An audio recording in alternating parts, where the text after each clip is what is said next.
ನಮಸ್ಕಾರ ಸ್ನೇಹಿತರೆ, welcome back to the MG outdoor. ಸ್ನೇಹಿತರೆ, ಈ ಒಂದು ವಿಡಿಯೋದಲ್ಲಿ ಈ ಟೈಮಲ್ಲಿ ಇನ್ಸ್ಟಾಗ್ರಾಮಲ್ಲಿ ಟ್ರೆಂಡ್ ಆಗ್ತಾ ಇರೋ ನಮ್ಮ ಒಂದು ಕನ್ನಡ ಸಿನಿಮಾದ ಒಂದು ಶಾಂತಿ ಕ್ರಾಂತಿ ಒಂದು ಮೂವಿ ಬಗ್ಗೆ ಮಾತಾಡ್ತಿದ್ದೀನಿ. ವಿಡಿಯೋನ ಕೊನೆಯಿಂದ ನೋಡಿ, ನಿಮ್ಗೆ ಖಂಡಿತವಾಗ್ಲೂ ವಿಡಿಯೋ ಇಷ್ಟ ಆಗ್ಬೋದು. ಇಷ್ಟ ಆದರೆ ಚಾನಲ್ ಸಬ್ಸ್ಕ್ರೈಬ್ ಮಾಡ್ಕೊಳ್ಳಿ. ನಮಗೆ ಗೊತ್ತಿರೋ ಹಾಗೆ ಕನ್ನಡದ ಒಂದು ದೊಡ್ಡ ಸಿನಿಮಾ, ಒಂದು ಬ್ಯಾನ್ ಲೆವೆಲಲ್ಲಿ ಮೊದಲ ಬಾರಿಗೆ ರಿಲೀಸ್ ಆದಂಥ ಸಿನಿಮಾ ಅಂತಂದರೆ ಅದು ರವಿ ಸರ್ ಅವರ ಒಂದು ಡೈರೆಕ್ಷನ್ನಲ್ಲಿ ಮತ್ತು ಪ್ರೊಡಕ್ಷನ್ ಹೌಸಲ್ಲಿ ಮತ್ತು ಅವರೇ ಕೂಡ ಆ್ಯಕ್ಟ್ ಮಾಡಿ ಬಂದಂಥ ಶಾಂತಿ ಕ್ರಾಂತಿ ಮೂವಿ. ಅವಾಗಿನ ಒಂದು ಕಾಲದಲ್ಲಿ 10 ಕೋಟಿಯ ಒಂದು ವೆಚ್ಚದಲ್ಲಿ ತಯಾರಾದಂಥ ಸಿನಿಮಾ ನಿಮಗೆಲ್ಲರೂ ಗೊತ್ತಿದೆ. ಇನ್ಸ್ಟಾಗ್ರಾಮಲ್ಲೂ ಕೂಡ ಹೇಳ್ತಾ ಇದ್ದಾರೆ. ಆಮೇಲೆ ರವಿ ಸರ್ ಅವರು ಕೂಡ ಈ ಸಿನಿಮಾದ ಬಗ್ಗೆ ಸುಮಾರು ಇಂಟರ್ವ್ಯೂಗಳಲ್ಲೂ ಕೂಡ ಹೇಳಿದ್ದಾರೆ. ಈ ಸಿನಿಮಾ ಒಂದು ನಾವು ಅಂದ್ಕೊಂಡಂಗೆ ಬರಲಿಲ್ಲ, ಸಿನಿಮಾದಲ್ಲಿ ಕೆಲವೊಂದು ಸೀನ್ಗಳಾಗಿರ್ಬೋದು ಮತ್ತು ನಾವು ಅಮೌಂಟ್ ಕೂಡ ಬರಲಿಲ್ಲ ಅನ್ನೋದು ಕೂಡ ಸುಮಾರು ಒಂದು ಇಂಟರ್ವ್ಯೂಲ್ಲಿ ರವಿ ಸರ್ ಕೂಡ ಹೇಳಿದ್ದಾರೆ. ಬಟ್ ಈ ಒಂದು ಟೈಮಲ್ಲಿ ಅಂದರೆ ಈ ಟೈಮಲ್ಲಿ ಈ ಸಿನಿಮಾದ ಒಂದು ವಿಡಿಯೋ ಕ್ಲಿಪ್ ಆಗಿರ್ಬೋದು, ಸಿನಿಮಾದ ಸಾಂಗ್ನ ತುಂಬ ಒಂದು ವೈರಲ್ ಮಾಡ್ತಾ ಇದ್ದಾರೆ. ಮತ್ತು ರಿಲೀಸ್ ಆಗಬೇಕು ಸಿನಿಮಾ ಅಂತ ಕೂಡ ತುಂಬ ಜನರು ಕೂಡ ಹೇಳ್ತಾ ಇದ್ದಾರೆ. ಅದೇ ರೀತಿ ರೀಲ್ಸ್ ಆಗಿರ್ಬೋದು ಮತ್ತು ವಿಡಿಯೋ ಒಂದು ಕಂಟೆಂಟ್ ಕ್ರಿಯೇಟ್ ಮಾಡಿ ಆ ಒಂದು ಇನ್ಸ್ಟಾಗ್ರಾಮಲ್ಲಿ ಪೇಜಲ್ಲಿ ಅಪ್ಲೋಡ್ ಮಾಡ್ತಾ ಇದ್ದಾರೆ. ಈ ಸಿನಿಮಾ ಆಗಿನ ಒಂದು ಕಾಲಘಟ್ಟದಲ್ಲಿ ರಜನಿಕಾಂತ್ ಸರ್ ಆಗಿರ್ಬೋದು ಮತ್ತು ನಾಗಾರ್ಜುನ ಸರ್ ಆಗಿರ್ಬೋದು ಅವ್ರನ್ನ ಹಾಕೊಂಡು ಮಾಡಿದಂಥ ಸಿನಿಮಾ ಅಂತಂದರೆ, ನಾವು ಇವಾಗ ಏನೊಂದು ಪ್ಯಾನ್ ಇಂಡಿಯಾ ಸಿನಿಮಾ ಒಂದು ರಿಲೀಸ್ ಆಗುತ್ತಲ್ಲ, ಮೇನ್ ಒಂದು ಈ ಕನ್ನಡ ಭಾಷೆ ಅಂತ ಅಂದ್ಕೊಳ್ಳಿ, ಕನ್ನಡ ಭಾಷೆಯಲ್ಲಿ ರಿಲೀಸ್ ಆದಂಥ ಸಿನಿಮಾನ ಬೇರೆ ಎಲ್ಲ ಭಾಷೆಗಳಲ್ಲಿ ಅದೇ ಏನು ದೃಶ್ಯ ಇರುತ್ತಲ್ಲ ಅದನ್ನೇ ಅಷ್ಟೇ ಭಾಷೆ ಅಷ್ಟೇ ಚೇಂಜ್ ಮಾಡಿ ಸಿನಿಮಾನ ರಿಲೀಸ್ ಮಾಡ್ತಾರೆ.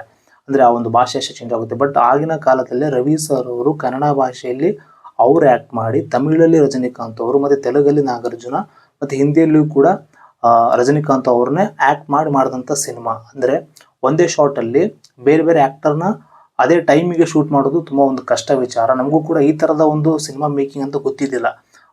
ಏನಪ್ಪ ಅಂತಂದರೆ ಪ್ಯಾನ್ ಇಂಡಿಯಾದಲ್ಲಿ ರಿಲೀಸ್ ಆಗಿದೆ ಅಂದರೆ ಬಟ್ ವಾಯ್ಸ್ ಅಷ್ಟೇ ಬೇರೆ ಡಬ್ ಮಾಡಿದೆ. ಬಟ್ ಈ ಸಿನಿಮಾದಲ್ಲಿ ಬೇರೆ ಒಂದು ರಾಜ್ಯದ ನಟರನ್ನ ಆಯಾ ಒಂದು ರಾಜ್ಯದ ನಟರನ್ನ ಹಾಕ್ಕೊಂಡೆ ಮಾಡಿದಂಥ ಸಿನಿಮಾ.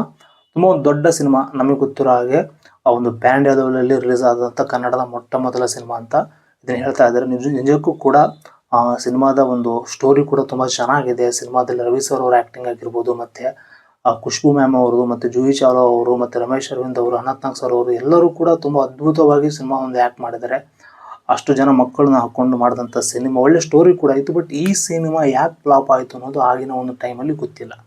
ಬಟ್ ಇವಾಗ ಈ ಸಿನಿಮಾ ನೋಡಿದಂಥ ಎಲ್ಲ ಜನರು ಕೂಡ ಅಂದರೆ ಅವಾಗೇ ಕಾಲದಲ್ಲಿ ಈ ಸಿನಿಮಾ ನೋಡಿದ್ದಾರೆ. ಬಟ್ ಆ ಸಿನಿಮಾದ ಒಂದು ಹಾಕ್ದಂಥ ಬಜೆಟ್ಟು ಬಂದು ಅಷ್ಟು ಕೂಡ ಒಂದು ಹಣ ವಾಪಸ್ ಬರಲಿಲ್ಲ ಅಂತ ಹೇಳ್ತಾ ಇದ್ದಾರೆ. ರವಿ ಸರ್ ಅವರು ಸುಮಾರು ಇಂಟರ್ವ್ಯೂಲ್ಲಿ ಹೇಳಿದ್ದಾರೆ ಈ ಸಿನಿಮಾದ ಬಗ್ಗೆ. ನಾನು ತುಂಬ ಕಳ್ಕೊಂಡಿದ್ದೀನಿ ಈ ಸಿನಿಮಾದಿಂದ, ಸುಮಾರು ನೋವಿದೆ. 15 ವರ್ಷ 10 ವರ್ಷ ಈ ಸಿನಿಮಾದ ಒಂದು ಸಾಲ ತೀರಿಸಿರೋಂತನೂ ಕೂಡ ಒಂದು ಇಂಟರ್ವ್ಯೂಲ್ಲಿ ಸುಮಾರು ಇಂಟರ್ವ್ಯೂಗಳು ಹೇಳಿದ್ದಾರೆ. ಬಟ್ ಈ ಒಂದು ಸಿನಿಮಾ ಇವಾಗ ರಿಲೀಸ್ ಆಗ್ತಾ ಇದೆಯಪ್ಪ ಅಂತಂದರೆ ಆ ಸಿನಿಮಾನ ನಾವೆಲ್ಲರೂ ಕೂಡ ನೋಡಬೇಕು. ತುಂಬ ವೇಟ್ ಮಾಡ್ತಾ ಇರ್ತೀವಿ. ಆ ಸಿನಿಮಾ ಮತ್ತೆ ರಿಲೀಸ್ ಆಗೋ ಒಂದು ಚಾನ್ಸಸ್ಸು ಬಹುತೇಕ 90% ಇದೆ. ಬಟ್ ಯಾವ ಡೇಟು, ಯಾವ ಥರದ ಒಂದು ಟೆಕ್ನಾಲಜಿ ಮತ್ತು ಯೂಸ್ ಮಾಡಿ ಅಂದರೆ ಈಗಿನ ಒಂದು ಟ್ರೆಂಡಿಗೆ ಆ ಸಿನಿಮಾನ ಯಾವ ಥರ ತಯಾರು ಮಾಡಿ ಬಿಡ್ತಾರೆ ಅನ್ನೋದು ನಾವು ವೇಟ್ ಮಾಡಿ ನೋಡಬೇಕು. ಸದ್ಯದಲ್ಲಿ ಅಂದರೆ ಈ ಸಿನಿಮಾದಲ್ಲಿ ಒಂದು ಮಕ್ಕಳ ಒಂದು ಕಥೆ ಆಧಾರದ ಚಿತ್ರ ಇರೋದ್ರಿಂದ ಆಗಸ್ಟ್ 15ಕ್ಕೆ ರಿಲೀಸ್ ಆದರೆ ಬೆಟರ್ ಆಗುತ್ತೆ. ಬಟ್ ಅದು ಅಷ್ಟು ಸುಲಭವಾಗಿ ವಿಚಾರ ಅಲ್ಲ. ಇನ್ನು 1 ವಾರ ಅಷ್ಟು ಉಳಿತಾ ಬಂತು. ಬಟ್ ನೋಡೋಣ, ಸೆಪ್ಟೆಂಬರ್ ತಿಂಗಳಲ್ಲಿ ಈ ಸಿನಿಮಾ ರಿಲೀಸ್ ಆಗಿದ್ದ ದಿನ ಉಂಟು ಅಂತ ಮನೋರಂಜನ್ ಅವರು ಹೇಳಿದ್ದಾರೆ, ಅಂದರೆ ರವಿ ಸರ್ ಮಗ ಅವರು. ಬಟ್ ಅದೇ ಡೇಟಿಗೆ ಸಿನಿಮಾನ ರಿಲೀಸ್ ಮಾಡ್ತಾರೋ ಏನು ಅನ್ನೋದು ನೋಡಬೇಕು. ಸ್ನೇಹಿತರೆ, ಈ ಸಿನಿಮಾದ ಬಗ್ಗೆ ಎಷ್ಟು ಮಾತಾಡಿದ್ರು ಕೂಡ ಕಡಿಮೆ. ತುಂಬ ಒಂದು ದೊಡ್ಡ ಸಿನಿಮಾ, ನಮ್ಮ ಕನ್ನಡ ಇಂಡಸ್ಟ್ರಿಯಲ್ಲಿ ದೊಡ್ಡ ಸಿನಿಮಾ. ಬಟ್ ಆ ಒಂದು ನಮ್ಮ ಒಂದು ಕನ್ನಡ ಇಂಡಸ್ಟ್ರಿಯಲ್ಲಿ ಆ ಟೈಮಲ್ಲಿ ಸೋತಿದ್ದು ಒಂದು ತುಂಬ ನೋವಾಗುತ್ತೆ. ಸಿನಿಮಾನ ಮಾಡಿದವ್ರಿಗೆ, ಸಿನಿಮಾದನ್ನ ಬಂಡವಾಳ ಹಾಕ್ದವ್ರಿಗೆ.